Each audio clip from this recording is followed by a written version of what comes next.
Moving on now, in another update in IPS Y. Puran Kumar's suicide case, 5 days have passed, but the post-mortem has not yet been conducted. The deceased's wife, IAS Amneet Kaur, and Y. Puran Kumar's family have not made any decisions regarding the post-mortem and the funeral yet.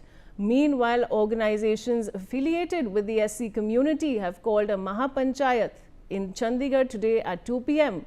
while continuous meetings are also underway at the government level to discuss the matter.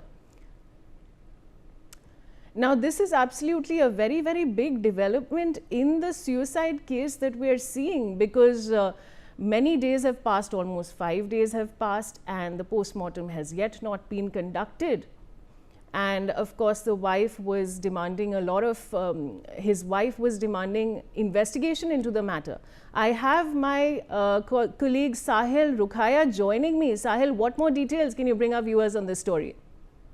बिल्कुल, जिस तरीके से हरियाणा के वरिष्ठ IPS Y पूर्ण कुमार के suicide case मामले में अभी तक जो पोस्टमार्टम है वो नहीं हो पाया, नहीं परिवार की ओर से उनका अंतिम संस्कार जो है वो किया जा रहा है, क्योंकि आज जिस तरीके से चंडीगढ़ के अंदर एससी समाज की ओर से एक महापंचायत की कॉल जो है वो दोपहर को की गई है, तो ऐसे में हरियाणा, पंजाब, हिमाचल सहित जो अदर जो स्टेट हैं वहां से एससी समाज के लोग आएंगे और अगला डिसीजन जो है वो तय करेंगे कि किस तरीके से जो आगे की कार्रवाई जो है उनकी ओर से की जानी है। तो लगातार वाई पूर्ण कुमार के यहाँ पॉलिटिकल लीडर्स जो है वो पहुंच रहे हैं, लगातार सरकार पर निशाना जो है वो साधा जा रहा है। उनका साफ तौर पर कहना है कि सरकार जो है वो दलित विरोधी है, और ऐसे में लगातार परिवार की भी यही मांग है कि जो हरियाणा के डीजीपी हैं उनके खिलाफ सख्त एक्शन हो, क्योंकि कल हरियाणा सरकार की ओर से जो रोहतक के एसपी हैं उनको हटा दिया गया है, लेकिन जो जिस पर कार्रवाई की जानी चाहिए उस पर अभी तक कार्रवाई नहीं हुई। इस तरीके के एलिगेशन जो है वो फैमिली की ओर से लगाए जा रहे हैं। तो ऐसे में देखने वाली बात ये होगी कि आज किस तरीके का डिसीजन जो है वो रहता है। लगातार सरकार भी हाई लेवल स्तर की मीटिंगें जो है वो लगातार कर रही है। साहिल, बहुत बहुत शुक्रिया सारी जानकारी के लिए, और बने रहिए हमारे साथ। Now, moving on, Punjab Governor Gulab Chand Kataria has given a statement on the death case of senior Haryana IPS officer Y. Puran Kumar.